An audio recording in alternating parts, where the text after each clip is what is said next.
Hi everybody, how you doing? The video tonight is I've done life after a stent, and believe it or not, 5,500 people have watched it. It's number one on YouTube. If you Google life after a stent, my pretty face is going to come up in the number one spot. You know, just like my favourite group, the Rolling Stones, I've hit number one. So I'm going to follow it up. I know I've done a few sort of about heart and stuff like that there. Um, but I've been in a few groups on Facebook, and I follow, other fellow people that have sort of had heart attacks, stents, and, read about everybody's experiences. And it's great. There's nothing better than sharing your own predicaments, problems, life. I think that's why I made this channel. So tonight I'm going to talk about life after a heart attack, and I'll just say I had my heart attack on January 2008. So I'm now into my 14th year. Another 14 football seasons that I've seen. As you can see, I'm a Man City supporter. Got the shirt on because we're playing tonight. Charity Shield, and then football's back next week. Happy days. Brilliant. Can't wait.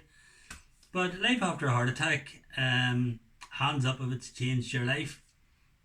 Yep, changed my life. In what way has it changed your life? Um, you just sort of have that thought in the back of your head that you could have another heart attack at any time. But surely it's 13 years after you've had a heart attack. Why are you still thinking that? Why are you not just going forward with your life? Well, I have, to be honest, I have. Let's go back to the beginning, right? I've had my heart attack, and I'm lying in the ward and sort of taking it into my head all what's happened. And the fact that my dad, he had died at 46 of a heart attack. I was only 21 at the time, and it hit me really hard. And when I sort of came 46, that whole year, I couldn't wait for that year to be over, because I thought that, whenever I would be 46, I would die of a heart attack. It's just something I thought of. And, even from a young age, from 21, because,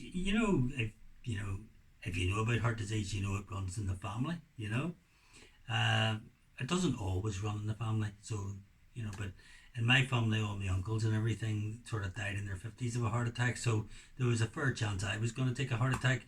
But that's getting off the point. Life after a heart attack, it wasn't too bad, to be honest. Nowadays, they make you exercise almost right away. Even when you're in the ward, they encourage you to get your backside out of the bed and, go for a wee walk about, stretch your legs. And that's what I did. And I was glad after about 4 or 5 weeks when I got word from the hospital to go up to the cardio rehab. The cardio rehab was really, really good, and I attended it. I think it was weekly, if I remember rightly, and there was about 12 people there. And you always get that one person that knows everything, and they want to do everything better, and they'll say to the others all about what happened to them, and a real pain in the ass. Unfortunately, that person was me. It was. What can I say? But I picked up a few of the things, exercises that I liked. Um, One that I didn't really like was the cycling machine. I love cycling, but the cycling machine, boring as hell. You see, if you want to really sort of give your heart a good workout. Now, I was told off in another Facebook group for saying this, but I did this for a couple of years, and I should actually get back to it. But talk to your doctor first. Swimming. Swimming is fantastic for looking after your heart muscle. It builds up every single muscle in the body. You go for an hour swim, your body, there's effort, and then there isn't really any effort. When I started off, I only sort of swam a small distance, and then I got, that's the confidence. That's the important thing, life after a heart attack. Confidence, you know, confidence. You're not going to die. People turn around and say, oh, within the first year, so many people die from that heart attack that they had. But you got to remember, I was 53 when I had the heart attack. Most of the men in my ward were in their 80s, so if 1 in 4 die of a heart attack in the first year, there was 20 people in my ward and there was only about three of us that were in our 50s. You know, are you going to be that one of four? There's 17 men there that are in their 80s. You know, that's the thing about stats and going to Google. You scare the absolute shit out of yourself. And, you know, just leave Google alone. Just set yourself a target, you know, to enjoy your life. What's the point of having a heart attack, not enjoying your life, and then dying 10 years down the road, you know? And I'm 14 years down the road. But swimming, swimming was brilliant, you know? I lost 2 stone just by swimming. And I got fitter, I looked healthier. I got a free shower, so I did. You know, I was able to shower my hair and sort of, you know, use all the, you know, felt really refreshed. I did it on the way home from work, you know, and each week that passed, I sort of weighed myself, and I noticed that my weight was going down, and then I sort of stopped the swimming, and because of the COVID, and I've got to get back to it, but it's just, it's motivation as well, you know. There's too much for people nowadays, you know.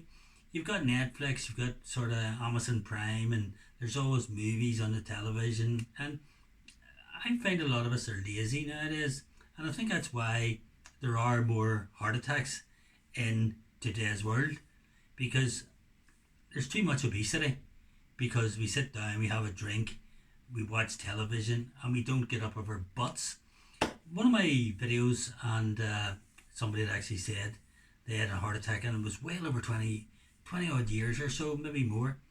And the main reason they thought that they were beating the heart attack they'd had was they exercised a couple of hours a day. And that's fact. Now, I don't know if you know the Rolling Stones singer Mick Jagger. Yeah, you do. Mick was 78 last week. And was he 78 or was he even older? Could have been 84. I don't know. It's 84. He's 84, I think. And or was it 78? He's either 78. In fact, I think he's 78. But either way, you know, he exercises 3 hours a day so that he can keep his body down to 11 stone. Obviously, the guy's a multi-millionaire, so, you know, he's not working or anything, so he can afford to have 3 hours. But he cycles 8 miles a day. Now, I don't know if you've ever cycled 8 miles. It's actually quite tough, you know, especially at his age, you know. But life after a heart attack, I've been separated after my heart attack. Me and the missus, we were married like 32 years, and then after I'd had my heart attack, the kids had all left the house, and so on. The marriage was never the best anyway, even before the heart attack. But anyway, we separated, and it didn't really bother me, because I'm the sort of person where I like my own company, and I sort of got into a routine where, you know, you come home from work, make my dinner, maybe get a takeaway or something like that.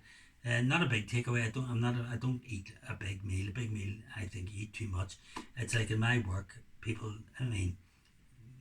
people in my work eat for their lunch, which I wouldn't even eat for my dinner. It's just too much. That's another thing. People eat far too much, you know. So cut down your eating, right? Anyway, what was I saying? Yes, when I come home from work, have my dinner, I always like to go out for a 45-minute walk, and I try to stick to it. There's some nights where it's really cold or it's absolutely pelting down with rain, but there's this invention called an umbrella, you know. So just put the umbrella, go for your walk, stick to it, stick to the routine, and keep yourself fit. If you can't do that, get yourself a stepper. You know, a stepper, it's, you put it in the ground and you sort of step up and down on it. Or you could get a cycling machine. You might like a cycling machine. I don't. I personally use the rowing machine.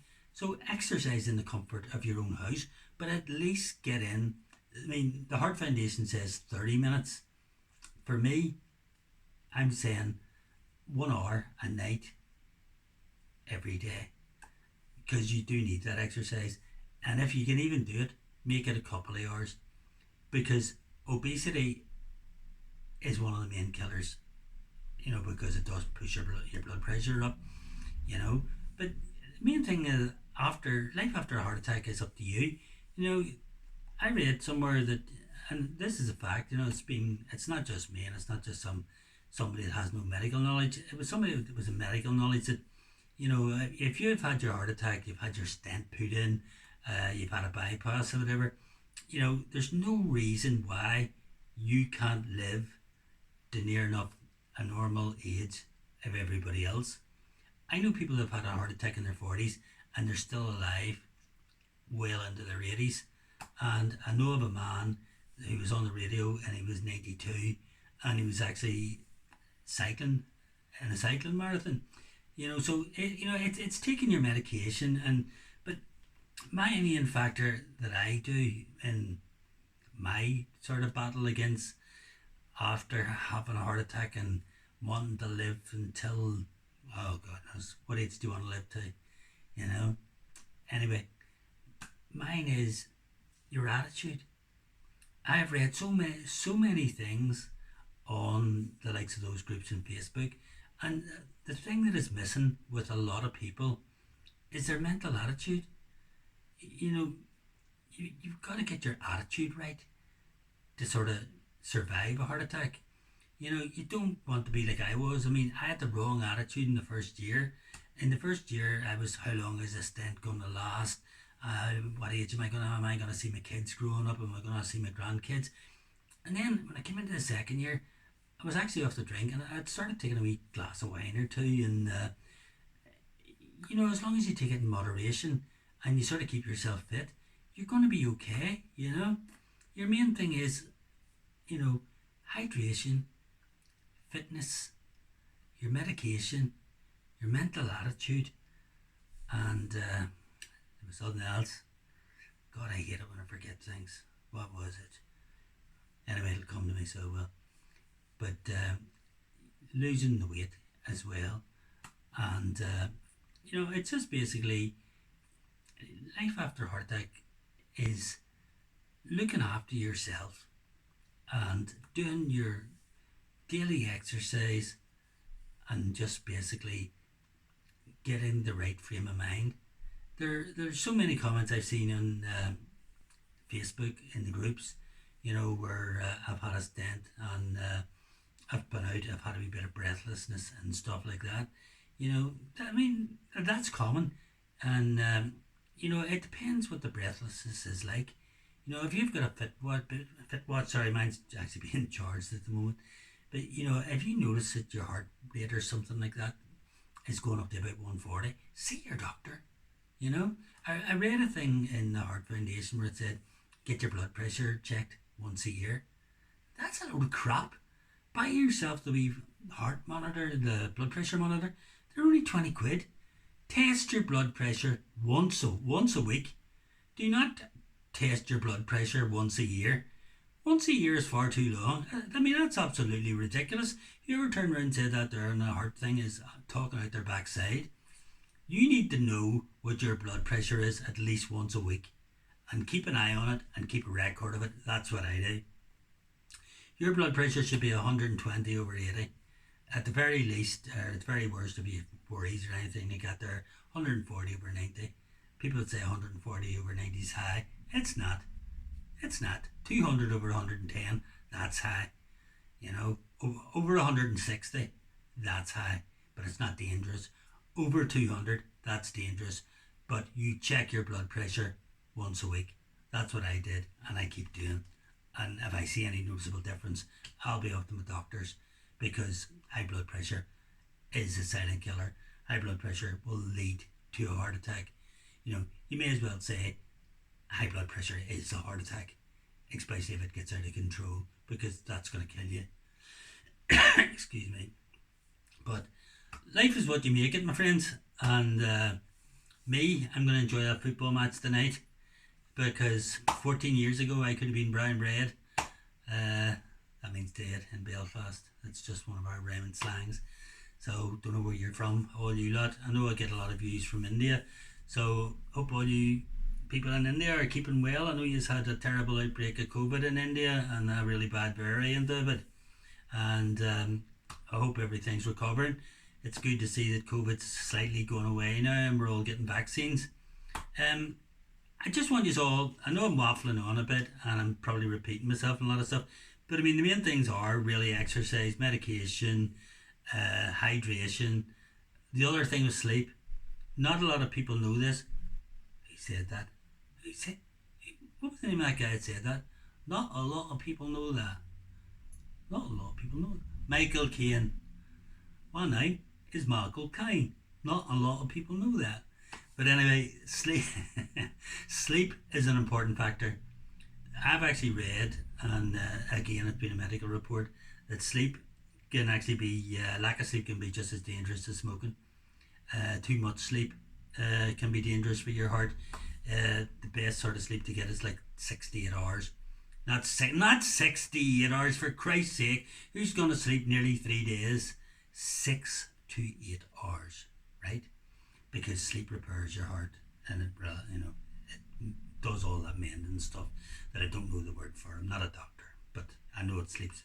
So hydration, your medication, exercise, sleep, and I'm sure there's something else that I said before, but I forget because I'm getting old.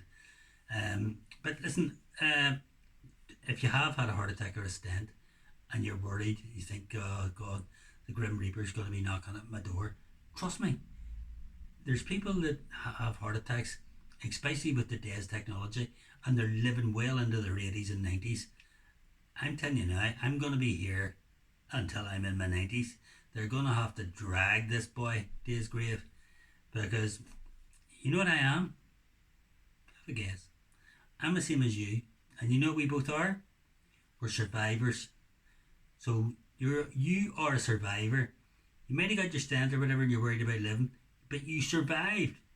You are a survivor, and you're going to live for many, many more years, because there's plenty of technology out there. It's not like 1976 when my dad died. They didn't have the sort of equipment and stuff that they have now. You, my friends, enjoy your weekend. Please join my channel there. Subscribe, I think is the word. Yeah, subscribe. I need as many as I can. Hit the like button. I like a like. And if you could hit the wee bell there, and you'll be notified of my future videos. Do check out some of my older videos. I noticed a few of my older videos that I made. I mean, I didn't have the sort of lighting and so on that I have now. They're a bit crap, to be honest, but some of them have only had like 17 views. I mean, go back and have a wee look at them. I mean, they're not that bad, and some of them, they do carry some good information. And do leave a few comments. Love to read what you guys say. Some of you really entertain me with your comments, and some really nice comments there, and I really do appreciate them. It's good hearing from other people. But let's all follow my channel. Yeah, come on there, get in, and let's all talk to each other and leave comments and let each other know how we're getting on and stuff like that there. But if you've had a heart attack, if you're watching this from a hospital bed, if you're watching this, you just got home from hospital or something like that there, or maybe you're not even the heart patient, maybe you're the son and your dad's had the heart attack, or you're the wife and your husband's had the heart attack, and you're worried about him and all and stuff like that there, just tell him to get up of his arse and get out for a walk, get plenty of water in him, take his medication, have sleep, do wee small weights. That's another thing, wee small weights. Best thing, bit of muscle on that heart. Wee weights, stuff like that, and look after yourself. And trust me, you will be fine. 14 years later, and I'm still here. And what, I'm 67 now? And you wouldn't have known that if I'd have told you? I mean, seriously. I mean, only look at my 50s. Maybe even my 40s. Anyway, enjoy your Saturday. You have fun, and please do subscribe and do watch again. Thank you very much for watching, and you do change your attitude. Attitude will keep you alive as well. Attitude is the main thing as far as I'm concerned, because no bloody heart attack is going to be killing me. Even if I have a second heart attack, I'll survive it, because I'm a survivor, and I'm a survivor because of my attitude. Attitude goes a long way in life. Take care. Bye bye.